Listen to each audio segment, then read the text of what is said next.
সকল রোগের মূল। এই চিনিটা খেলে আপনারা সব ধরনের রোগে আক্রান্ত হতে পারবেন।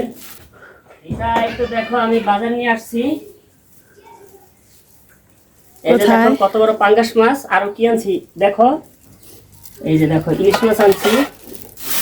এই যে ইলিশ মাছ, অনেকগুলো ইলিশ মাছ। তারপর আছে এই চিংড়ি মাছ। দাঁড়াও তোমাকে ঢেলে আমি দেখাচ্ছি। এই তো দেখো কতগুলো চিংড়ি মাছ, এটা এখানে রাখি। আর এই যে দেখো পাঙ্গাস। পাঙ্গাসটা তো তোমার প্রিয়, সেজন্য তোমার জন্য এনেছি। আর অনেক কিছু আনছি, আমি দেখাইতেছি। এখানে রাখি। আজকে বাজারে 3 পদের মাছ পেয়েছো? হ্যাঁ, আজকে তোমার জন্য 3 পদের মাছ আনলাম। তুমি যে মাছটা খায়া শান্তি পাও, চিংড়ি, ইলিশ, তারপরে পাঙ্গাস। ভিউয়ার্স দেখেন, আমি অনেক কিছু আনছি। সবার আগে আপনাদের এই যে দুধটা একটু দেখাই। এই যে দেখেন, এখানে 5 কেজি দুধ আছে। এটা এখন আমি ঢালবো। তারপরে আরো কি কি আনলাম আপনাদের দেখাই। এই তো আমি খুলছি, খুলে দেখাই কি কি এনেছি। আপনারা তো বিশ্বাস করবেন না। তো এটার ভিতরে কি আছে আপনাদের দেখাচ্ছি। এই তো দেখেন বন্ধুরা, দেখেন এটা দা ময়লা কাপড় চোপড় পরিষ্কার করব।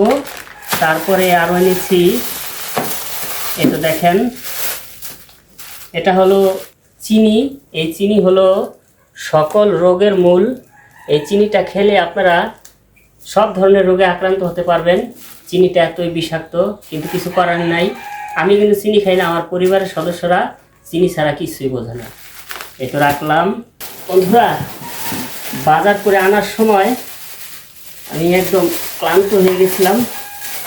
বন্ধুরা এই তো দেখেন বাজার, এই তো এনেছি। বন্ধুরা এখানে গাড়ি আছে, প্রচুর গাড়ি।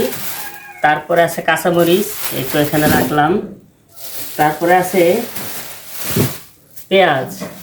পেঁয়াজ ছাড়া কোনো তরকারি হয় না, সেজন্য পেঁয়াজটা এনেছি, রাখছি এখানে। এবার আপনাদের দেখাচ্ছি আদা। আদা হলো একটা ঔষধি গুণ সম্পন্ন একটা জিনিস। আদা খেলে রোগ থেকে দূরে থাকা যায়। এই তো আদা এনেছি, রাখলাম এখানে। আর এই যে রসুন, এই যে রসুন এনেছি, রাখছি এখানে।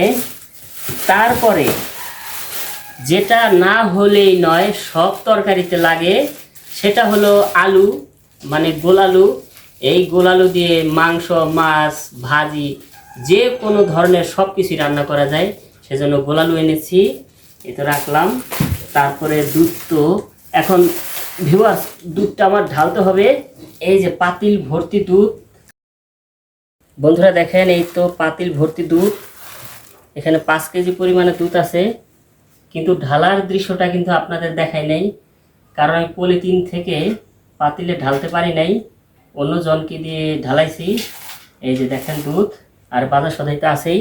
এখন এই দুধগুলো আমি এই যে বোতলে বোতলে ভরবো।